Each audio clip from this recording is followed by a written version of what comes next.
I want to thank everybody for being with us here today, and I especially want to thank all the people who are behind me representing all the different agencies in the state of Texas. Obviously, we have a very substantial winter storm coming into Texas over the next few days that will be in the state of Texas for the remainder of the week. We want to make sure that our fellow Texans know exactly what is coming, what to expect. We want them to know what Texas has been doing for basically an entire year now to be prepared for the storm, in addition to steps that have been taken over the past week or two, as well as what we will be doing over the course of the remainder of the week. One of the most important things that we can do today and every day going forward is to make sure that we are remaining in close communication with everybody across the state to update you on exactly what is happening, what to expect, and how to respond. First, I want you to know that we are utilizing every applicable state agency to make sure that Texas will robustly respond to this extreme cold winter storm that is going to be sweeping across Texas. It includes the Texas Division of Emergency Management, the Texas A&M Forest Service, the Texas A&M Engineering Extension Service, and Texas A&M Texas Task Force 1. That includes Texas A&M AgriLife, the Public Utilities Commission, Railroad Commission, Energy Reliability Council of Texas, the Texas Commission on Environmental Quality, the Texas Department of Transportation, the Texas Military Department, Texas National Guard, Texas Parks and Wildlife, Texas Department of Public Safety, and the Texas Department of State Health Services. Let me run through top lines of what some of these agencies are working on, and then some of the agency heads or people with those agencies will be telling you more about what they are doing.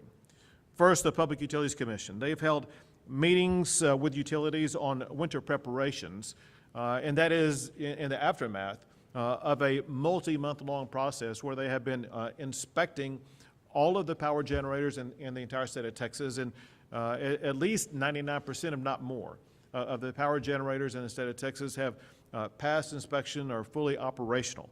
The PUC, will provide staff 24/7 for the State Operations Center and provide updates about utility and electric outages across the state.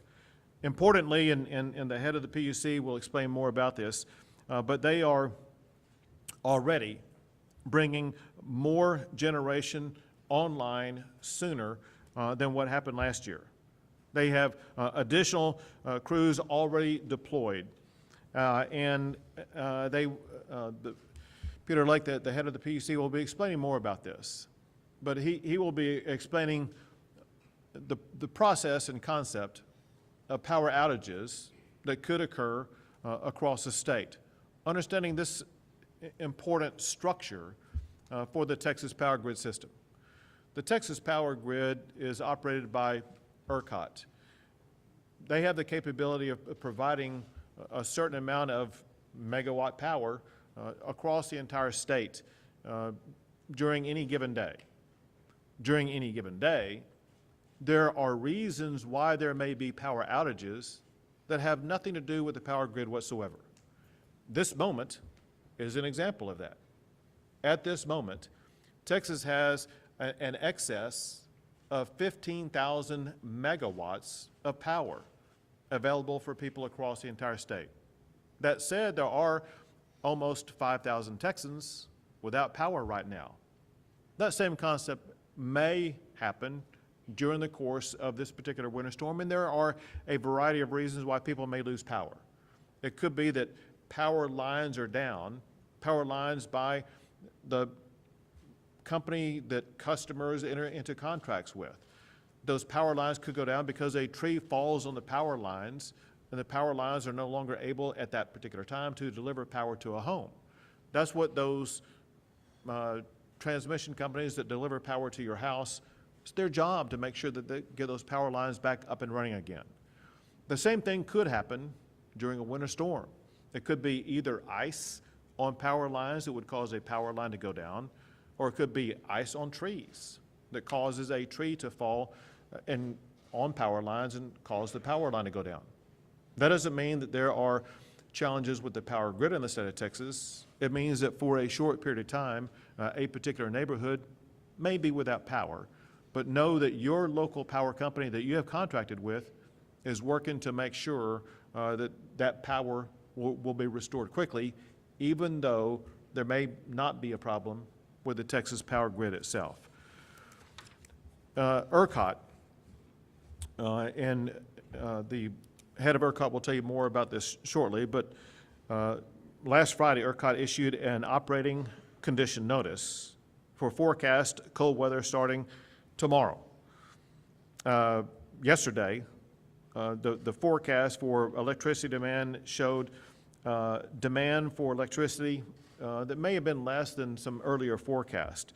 The change in forecast is driven by things like changing weather predictions, and as the weather forecasts become more clear, so will predictions for the amount of electricity demand. ERCOT has not yet requested enforcement discretion from TCEQ or the Texas Commission on Environmental Quality, though they are prepared to do so as the week progresses if the need arises. And ERCOT is using a conservative approach to grid management and forecast to make sure that they are prepared. It's our understanding, as we discussed just moments before coming out here, that the time during the course of this winter storm when we are expecting the highest demand for power from the power grid is going to be on Friday morning. Today, right now, the prognostication is that ERCOT will have an excess of 15,000 megawatts of power available even at the time of highest demand. So ERCOT is well prepared for conditions as they currently stand, but remains flexible in order to be able to be responsive to power demand needs.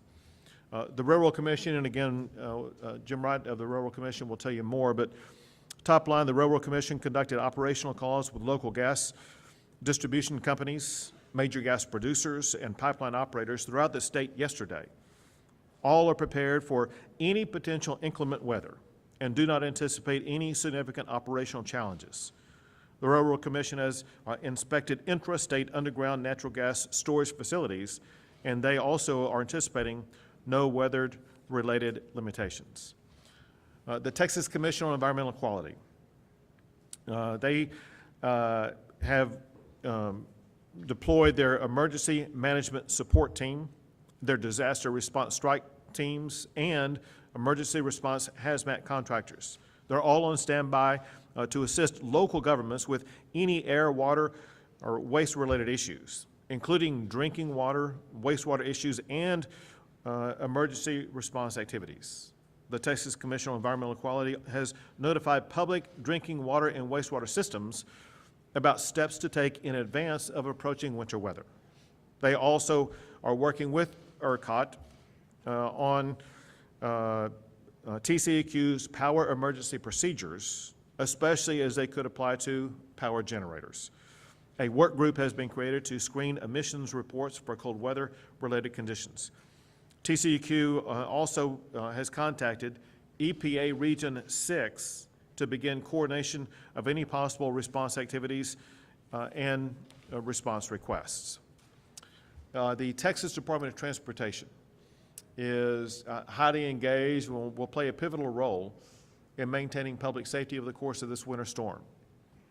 First, to explain the important role of Texas Department of Transportation, we are expecting, beginning here in about 12 or 18 hours, not only cold coming in on the north side of Texas in the Panhandle region, but also precipitation.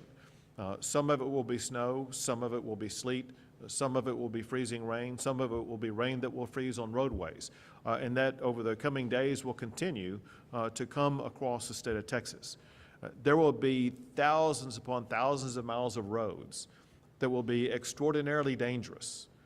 One of the most important things we can convey to our fellow Texans today is that over the coming few days, the roadways could become very treacherous.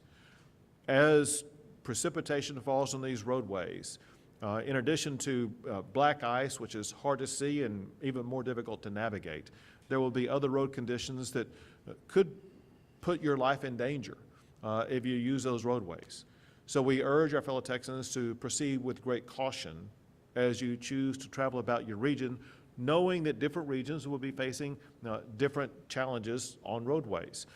So with that said, TxDOT, the Texas Department of Transportation, have already deployed 4,000 personnel to assist in this process. All 25 Texas Department of Transportation districts are engaged in winter weather preparations and have crews that are working 24/7. Pre-treatment of roads begin Sunday, this past Sunday.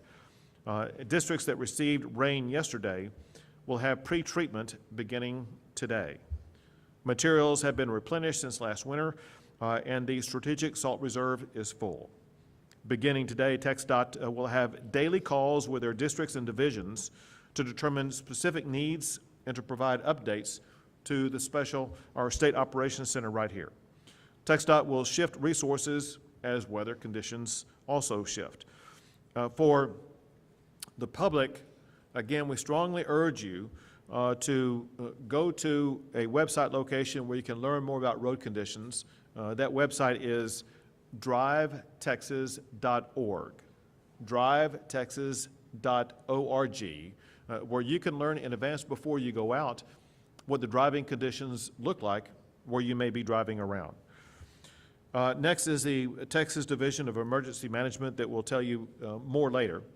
But today they hosted a statewide weather briefing for jurisdictions across the state to discuss life safety updates. These calls will continue daily throughout this entire winter event. This afternoon, the Texas Division of Emergency Management will host the Energy Industry Coordination Call to handle industry resource requests. These also will continue on a daily basis throughout the time period of this winter event. In addition to that, the Texas Division of Emergency Management is working to ensure that water and food are stationed in regions across the state that will be affected by the winter storm. Warehouses are stocked with blankets, cots, water, ice chests, air beds, medical cots, and additional supplies. As local partners open warming centers, those locations will be posted on the TDM's website. That website location is www.tdem.texas.gov. Again, for things like blankets, cots, water, ice chests, air beds, and other things, especially warming centers, you can go to www.tdem.texas.gov. Next is the Texas Military Division. They have already engaged 130 personnel and 50 vehicles rostered and will add more as needed. They have 5 winter weather mission ready packages staged in Abilene, Wichita Falls, Lubbock, Brownwood, and Round Rock. Those packages include winter weather packages comprised of 18 personnel, Humvees, wreckers, and field ambulances. Team D has rostered a command and control package in Waco, and they are also supporting the State Operations Center logistics branch as well as the military desk. The Texas A&M Forest Service is prepared to assist local agencies, including the Texas Division of Emergency Management and TxDOT, with winter weather support. They are currently assigned to support TxDOT in the Amarillo, Brownwood districts and have additional resources available across the West Texas region and the Panhandle region. Among other things, they have saw teams ready to help with fallen trees, which again is the kind of thing that we expect when we see the type of icing event that we will experience. The Texas Parks and Wildlife, game wardens and park police officers are on standby statewide to assist in any area affected by winter weather. The Texas Department of Public Safety, the same.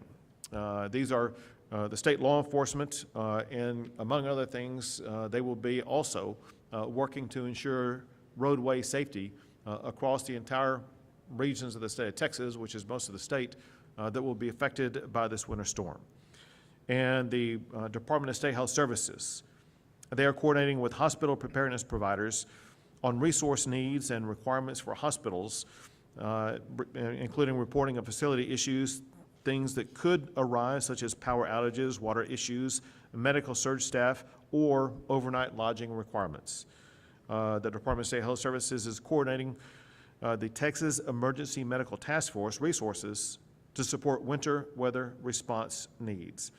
They are also coordinating with the Texas Health and Human Services Commission on plans for any potential emergency evacuation of state-supported living centers or other similar facilities. They also wanted me to make sure that the public remained aware about something that can happen during a winter storm, and that is carbon monoxide poisoning. So please be aware of and follow all advice to make sure that over the course of the winter storm, you avoid the potential for carbon monoxide poisoning. DSHS stands ready to assist in that regard. Now, I'm going to have the other folks who are sitting at the table with me provide additional information from their particular divisions, including initially Chief Nimkid, Chief of the Texas Division of Emergency Management. Thank you, Governor. As you mentioned, the Emergency Management Council is ready. This morning on our call, we had over 1,000 local jurisdiction lines calling in. I just want to highlight one, the city of Corpus Christi. Made sure that we knew that they have warming centers that are open. They'll be posting them on their website. Their focus is on the homeless in that community. They will give free transportation to their warming centers. They've increased services for animal care and increased communication with their community and their local media. That's the kind of example of a great jurisdiction that we hope all jurisdictions in Texas are doing right now. Our message to citizens is pay attention to your local forecast and pay attention to your local officials. The governor mentioned our website, tdem.texas.gov.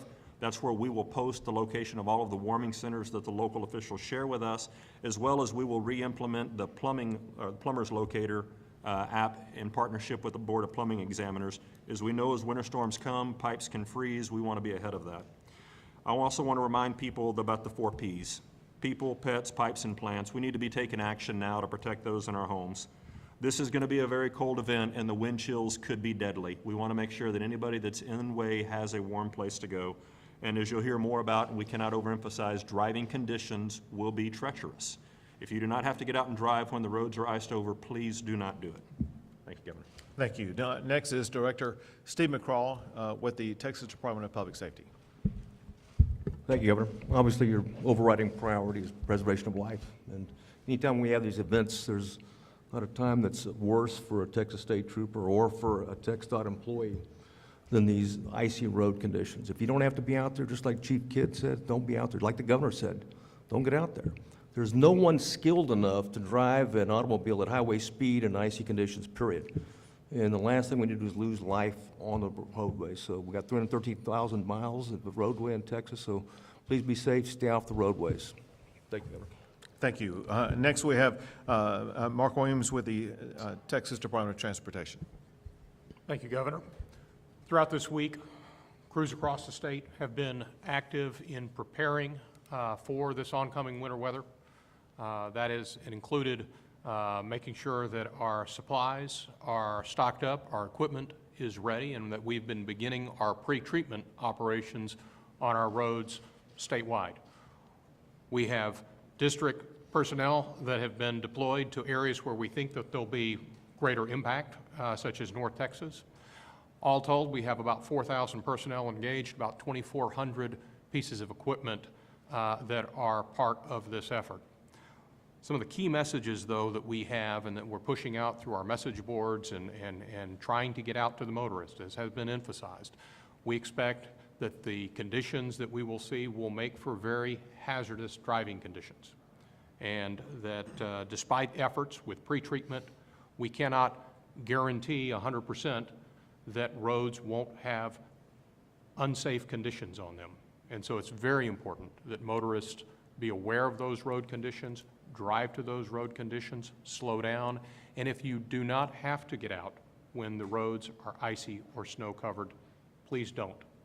Something else that's also very important that we're trying to get out to motorists is, as has been noted, our personnel are actively engaged in pre-treating our roadways statewide, and they're going to be actively engaged in responding when winter weather precipitation may begin to accumulate on those roads. We ask that motorists give our operators room to do their job and to help keep us safe while we're doing our best to keep you all safe. Lastly, as the governor emphasized, our road conditions are publicized and made available on drivetexas.org, and so we would encourage both motorists, citizens, and the media to be familiar with that site, because that's the most up-to-date information that we can push out to let you all know what those road conditions look like. Thank you, Governor. Thank you. Next is the Public Utility Commission Chair, Peter Lake. Thank you, Governor.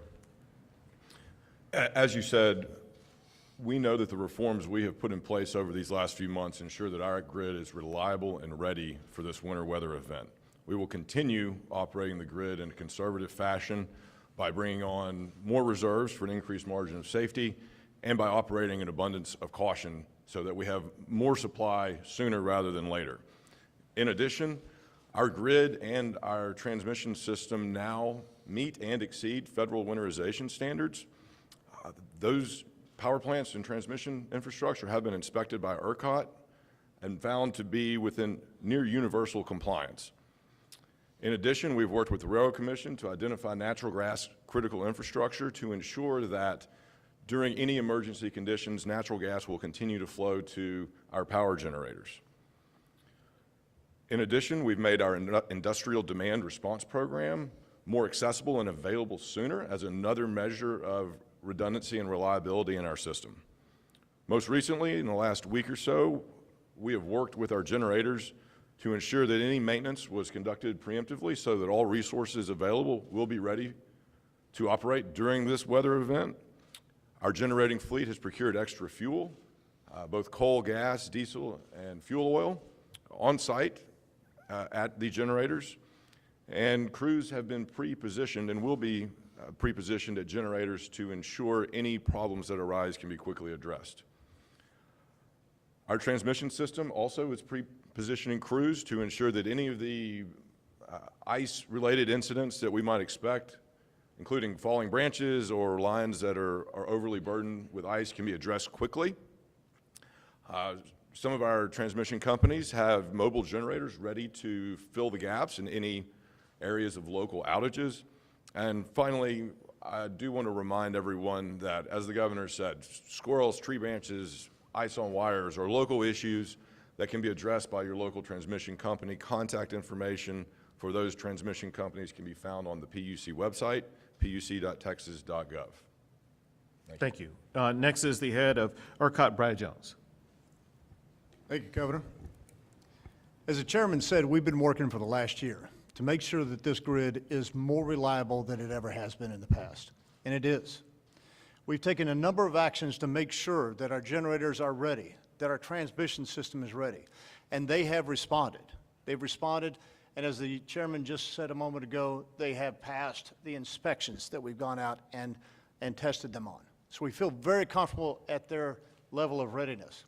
In addition to that, we have been working to improve communications, and we're working daily and daily calls to talk to all of the communicators across the industry to make sure that during this storm you get one message from the folks in the industry and not several. We are ready for this storm. We'll be prepared for this. We have about 71,000 megawatts of expected load, which will be a record for ERCOT during the winter.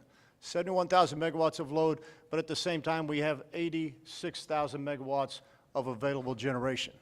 Some of that coming from the western part of the country, over 10,000 megawatts of wind that we're getting out of the western part of the country for both Thursday and Friday. We'll be ready and ready to answer questions. Thank you very much. And next, Railroad Commissioner, Commissioner Wright. Thank you, Governor. The Railroad Commission has been closely monitoring the weather forecast for this week. Similar to what we did for the last two storms that we saw earlier this month. We sent out notice to operators yesterday on the weather projections later this week, on what we expect for later this week. We also had multiple conference calls with pipeline operators, natural gas utilities, and major producers yesterday and continue to do so. They reported that they are prepared and don't expect significant disruptions from the freeze. But we'll keep in contact with them to get updates along with what our staff is doing here at the SOC Center. It is important to remember that gas must be processed into dry gas before it can be used for power generation and home heating. As of mid-January, Texas still has more than 380 billion cubic feet of dry working gas in underground storage, and another 30 to 35 billion cubic feet is typically in pipelines at any given time. This far exceeds the peak daily demand for home heating and gas-fired power generators. Unlike gas in pipelines and storage facilities, gas produced from the wells still need to be processed before it can be used for home heating or power generation purposes.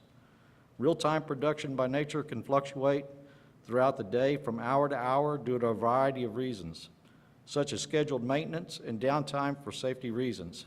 Average statewide daily production can vary as much as more than 2 billion cubic feet per day, even during non-winter time periods. But this means the vast majority of gas production, more than 90%, stays online. Finally, the Railroad Commission has mobilized more than 200 of our inspectors since last fall to get a first-hand look at winterization at natural gas facilities, including all underground storages in the state and critical pipelines serving power generators. Inspectors have visited more than 4,000 facilities so far. About 98% of those facilities visited have been winterized. The remaining 2% or so were in the process of winterizing at the time the inspections were occurred. RRC visited them in the last few months. Our inspectors are visiting more facilities as we speak and will continue to do so throughout this winter. Thank you, Governor. Thank you very much. Seth will take a few questions. Hey there, Governor. You mentioned earlier the Texas Energy Reliability Council, which is part of the legislation that was passed to reform the grid. I know that group has met several times, but all behind closed doors. Can you commit to maybe having a few of those meetings open to the public or live streamed like the PUC and ERCOT meetings are? Was that to me or to Peter Lake? I guess to all of you collectively. Do you think we can have better communication from how those meetings are going with all characters involved in those meetings? So I'm going to take the first shot at providing you a level of communication. Chief Kidd will provide additional information. Peter Lake may also. But listen, obviously, we want to achieve greater transparency to make sure the public knows what's going on.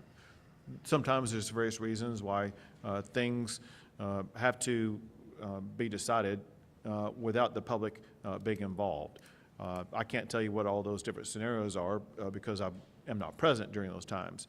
But I just want you to know and the public to know that our goal is to achieve the greatest level of transparency. We know that the more the public knows about what's going on, the more trust and confidence they will have in the process. We want to earn that trust and confidence. Chief Kidd? Thank you, Governor. And Maggie, that's a very important question. Thanks for asking that. Listen, you know by the legislation, I chair the Texas Energy Reliability Council. You also know by legislation that the legislature put in place certain safeguards or parameters for public meetings and open records. And I believe the reason for that was to get these industries that don't usually work together, that need to work together, to be able to communicate. I hope what you will see and what the community will see is the actions of Turk are evident here today. Look at the level of communication between these agencies that we really didn't have a purview into before.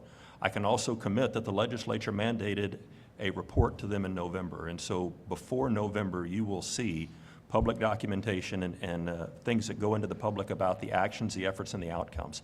And I can tell you to this point, the members of Turk, the 5 state agencies and the 19 appointees have been working day in and day out together. We've had face-to-face meetings several times a month, and several of them have broken into work groups that are meeting weekly now in order to really do what the legislation says, foster communication between the energy and the electric utilities in Texas. Thank you. You mentioned there were 5,000 people without electricity now. How long do you expect them to be without electricity and we're about to start putting the So those who are currently without power, they are without power for reasons unrelated to the power grid. On the map that I looked at, I couldn't tell exactly where they were located. I did hear some reports that some occurred in the Houston area, I think yesterday. And they may have been related to weather events unrelated to a winter storm that occurred in Houston yesterday.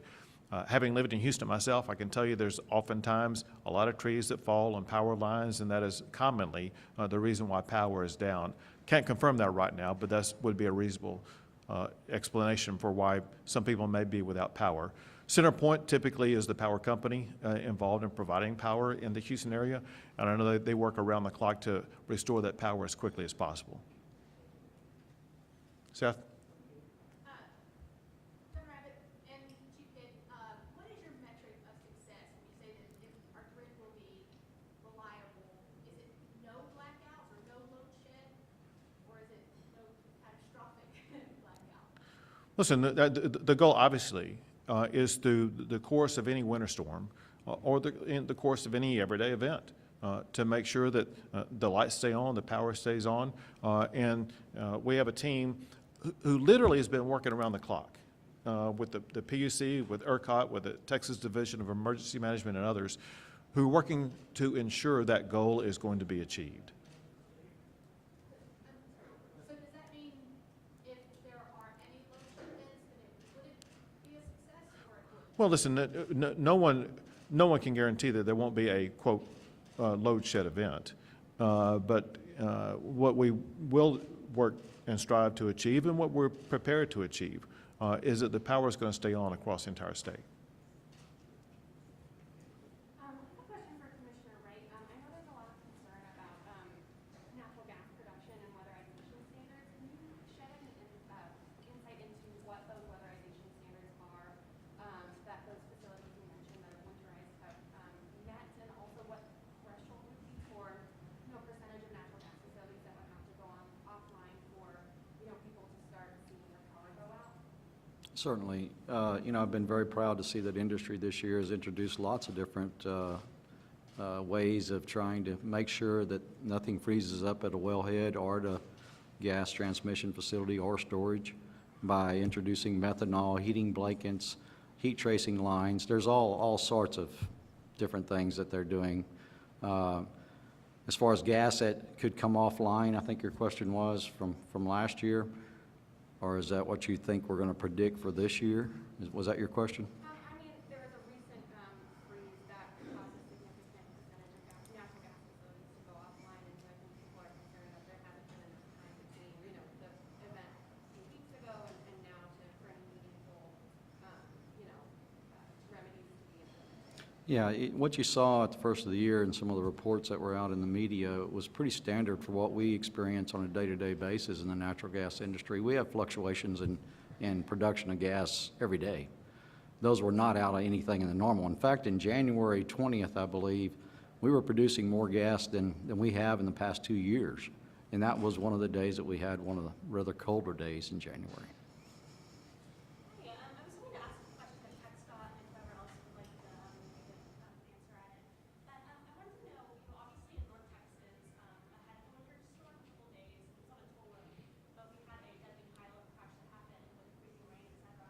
So I was wondering more generally, are there any lessons learned or precautions that y'all have taken since the winter storm last year to better prepare our roads for winter weather and make sure they're safe, they're safe? No, thank you. Thank you for that question.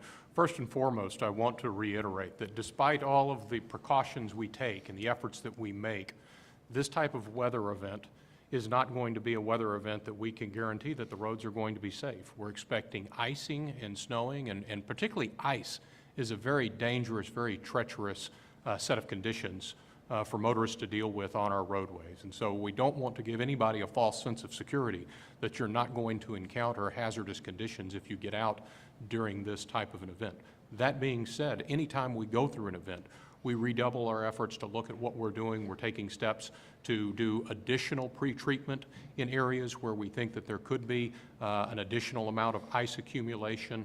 And we're working with a number of agencies, particularly in these urban areas. We work in partnership with the cities and the counties through our traffic management centers to really work as a team to address these conditions. And we have had that engagement with all of those agencies, not only in preparation of this event, but in anticipation as we've moved into the winter season on how we can do as effective job as possible in addressing our road conditions.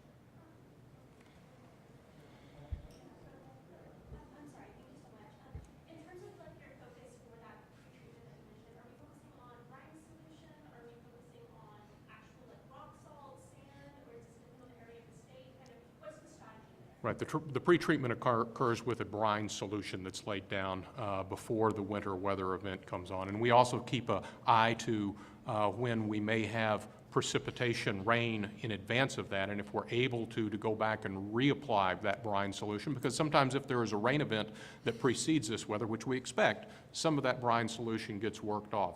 So it's a constant effort to continue to make sure that we're doing our very best to pre-treat roads, realizing again that they can't be 100% safe. There's going to be risks out there when we encounter this type of weather event.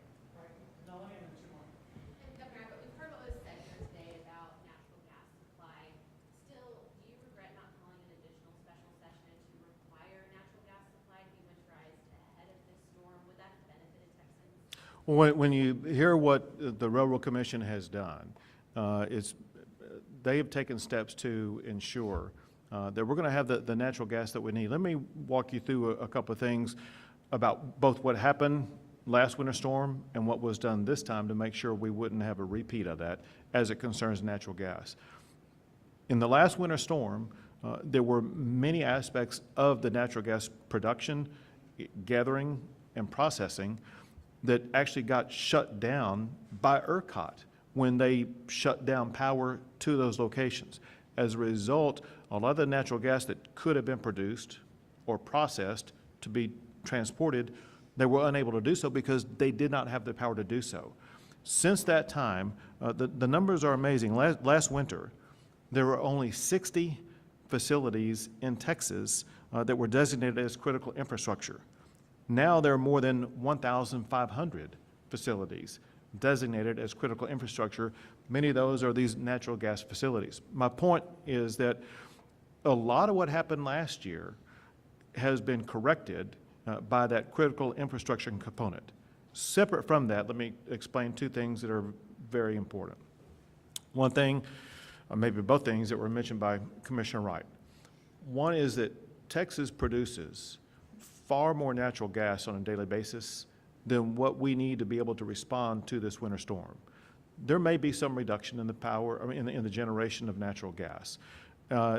We can still ensure power grid integrity, even if there is a loss of some level of production of natural gas. Even that said, when you look at the amount of natural gas that we have in storage this day, we have multiple days' worth of natural gas in storage so that we would be able to quickly deploy that in regions across the state of Texas to make sure that there will be no shortage of natural gas for generation purposes. Brett Ship with Spectrum News. Brett, quick question for you. Are you aware of any megawatts that have been pulled offline going into this weekend storm? Are you aware of any megawatts that have been pulled offline? So we are aware that there are some limitations on the gas system around the city of Dallas. We've experienced that in the past. We've got great communications with the company that serves that area. They've let us know of those restrictions.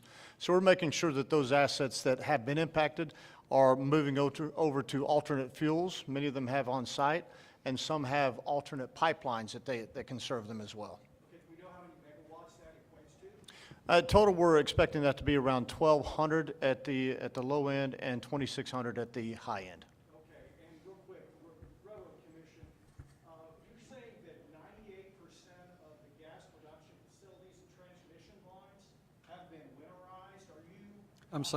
I'm saying that they've taken steps for more winterization than they've had in the past. And our inspections, that means just what I had said earlier, that we've introduced ways of not having things freeze up, like methanol, heating blankets, heat tracing lines, those kinds of things. You've introduced, does that mean they have implemented?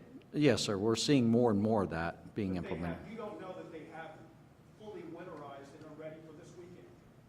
We feel comfortable that they are ready for this weekend, yes, sir. So if I can elaborate on, we lost him. So what he talked about introduced, I want to make sure you know this, and that is one thing that they are using in abundance as far as the number of facilities out there are concerned is the injection of methanol.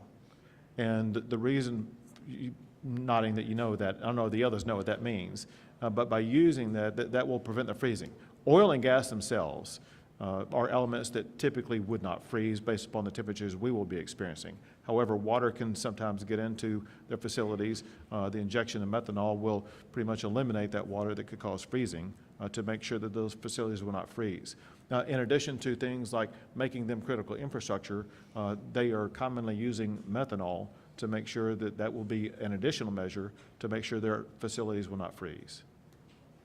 Chairman Lake, or for ERCOT either, you guys added, I think, 15% capacity with heater plants going into the winter. Have you had to use that at all, and you expect to have to use that this weekend?